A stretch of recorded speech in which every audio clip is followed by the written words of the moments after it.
BJP एक जुमला जुमला पार्टी है जो कहती कुछ है करता कुछ है। इस पार्टी में दलितों का, मुसलमानों का शोषण होता है। उनको अपने अधिकारों के लिए बोलने तक संसद में नहीं बोलने दिया जाता है। और अभी संसद में एक बीएसपी का सांसद था, उसको मतलब बीजेपी के सांसद ने गाली गलौज से पेश आया। जो भी अपने अधिकारों की मांग करता है उसको दबा दिया जाता है। ये मतलब बीजेपी की नीति है। सूरज है, चंद्रमा है। सूरज जब अपनी रोशनी फेंकता है तो वह ये नहीं सोचता है कि मैं मेरी रोशनी दलित को नहीं दूंगा, मैं मेरी रोशनी मात्र सवर्ण को दूंगा। तो सूरज जैसे महान है, जैसे भारतीय जनता पार्टी के विचार हैं वो महान है। सूरज की तरह भारतीय जनता पार्टी सब जातियों को रोशनी देती है, सब जातियों का विकास कराती है। इसलिए उनकी नीतियों से मैं पसंद होकर जन्मजात भारतीय जनता पार्टी का। नमस्कार, इस वक्त आप डीटीवी देख रहे हैं। मेरे साथ दो वक्ता हैं, उनसे बातचीत करेंगे। एक बीजेपी के समर्थक है तो एक कांग्रेस पार्टी के समर्थक है। दोनों अपने अपने विचार रखेंगे, दोनों से बातचीत की जाएगी।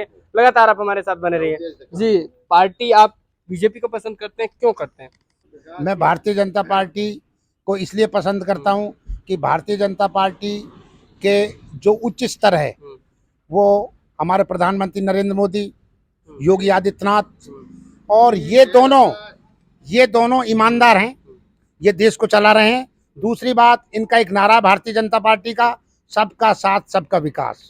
भारतीय जनता पार्टी के अंदर कोई जातिवाद नहीं है, कोई भेदभाव नहीं है, और जो भी विकास किया सब जातियों का किया, 36 कौम का किया। भारतीय जनता पार्टी की जो विचार हैं वो एक ऐसे हैं जैसे भारतीय जनता पार्टी और नरेंद्र मोदी और योगी आदित्यनाथ ऐसे समझो जैसे सूरज है, चंद्रमा है।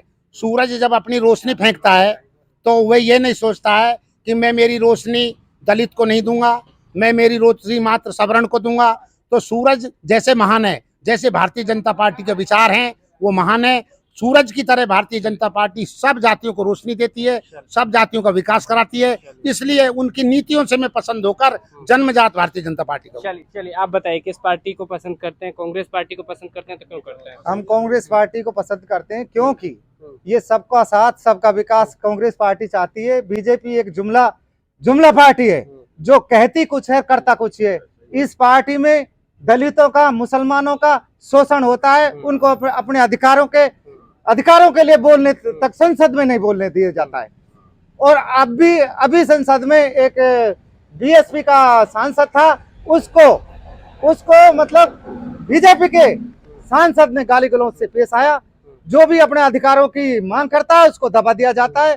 ये मतलब बीजेपी की नीति है। अच्छा जी, क्या कहेंगे? उन्होंने कहना है कि बीजेपी के जो सांसद हैं, जिस तरह से उन्होंने दानिश अली जो सांसद थे बीएसपी को, उसको गाली गलौज की, किसी तरह के कोई कार्रवाई अभी माना चाहिए? इसकी बात बताऊं, ये झूठ बोल रहे हैं, इनको मालूम नहीं है।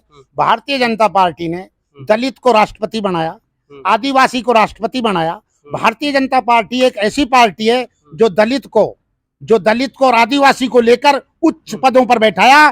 कांग्रेस ने अभी तक कोई भी दलित राष्ट्रपति नहीं बनाया, कोई भी आदि राष्ट्रपति नहीं बनाया। कांग्रेस पार्टी ने जो भी भला किया, जो ज्यादातर सवर्णों को किया, और भारतीय जनता पार्टी सब जातियों को चाहती है। अच्छा, अभी वो संसद की बात कर रहे हैं, उसको लेकर आप क्या जवाब? नहीं, वो ऐसी कोई कार्रवाई नहीं होती। हाँ बिल्कुल। चलिए अब ये कह रहे हैं कि भाई संसद में ऐसा कुछ नहीं हुआ, इनको पता नहीं। ठीक है, सर्वोच्च पद पे इन्होंने, बीजेपी ने राष्ट्रपति को नियुक्त कर दिया, तो उसको नया संसद भवन हुआ है, उसका मतलब शिलान्यास होता, चाहे वो शुभारंभ होता, तो राष्ट्रपति को बुलाते। जबकि उस पर राष्ट्रपति को ना बुला के खुद मतलब वो प्रधानमंत्री आया। क्यों? मतलब उसको बिठा दिया, फिर उसका अधिकारों का हनन किया है। बताइए, अब जवाब दीजिए। देखो, जवाब ऐसा है कि प्रधानमंत्री का जो क्षेत्र है, प्रधानमंत्री कार्यपालिका के अधीन आते हैं, राष्ट्रपति न्यायपालिका के अधीन आते हैं। कोई भी शिलान्यास करना, ज्यादातर जवाबदेही प्रधानमंत्री की होती है। तो ये तो उचित आता प्रधानमंत्री। लेकिन आप ये बताइए, जब संसद का शुभारंभ किया गया तो कहीं ना कहीं राष्ट्रपति को होना चाहिए था। कांग्रेस का यह आरोप है कि क्यों नहीं बुलाया, क्यों हनन कर रही है बीजेपी पार्टी, हनन कर रही है? अब से पहले कांग्रेस के प्रधानमंत्रियों ने भी जितने शिलान्यास किए, जब इन्होंने क्यों आरोप नहीं लगाए? ये कोई भाजपा ने कोई नई परंपरा नहीं निकाली है। इससे पहले भी कांग्रेस के प्रधानमंत्री रहे, उन्होंने शिलान्यास किया था, कहीं भी राष्ट्रपति ने कोई शिलान्यास नहीं किया। अब ये तो एक जुमलेबाजी है कांग्रेस के एक झूठे आरोप है। चलिए, कह रहे हैं कि झूठे आरोप है।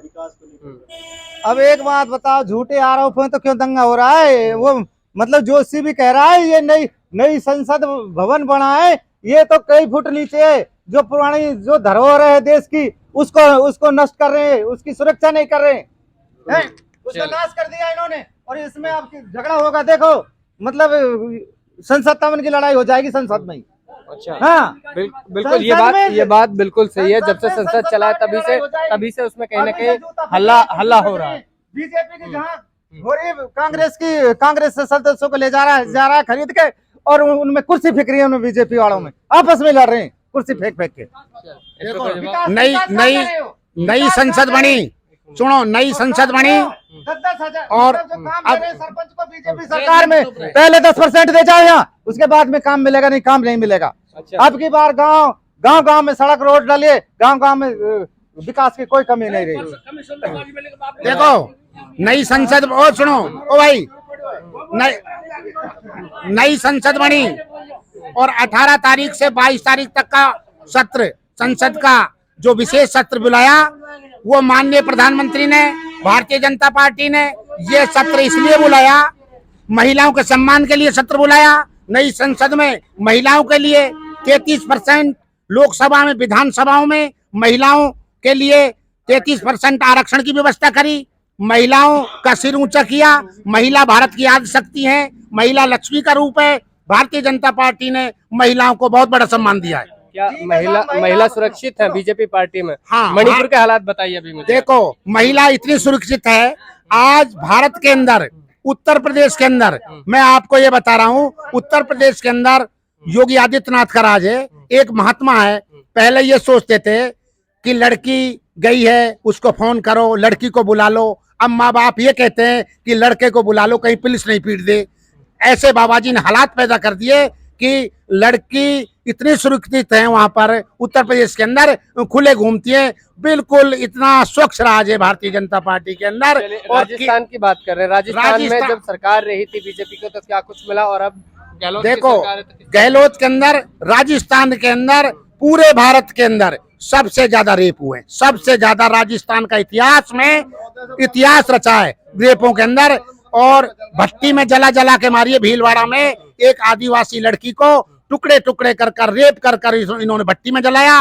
और सबसे ज्यादा अलवर, भीलवाड़ा, अजमेर, बहुत ज्यादा रेप हुए।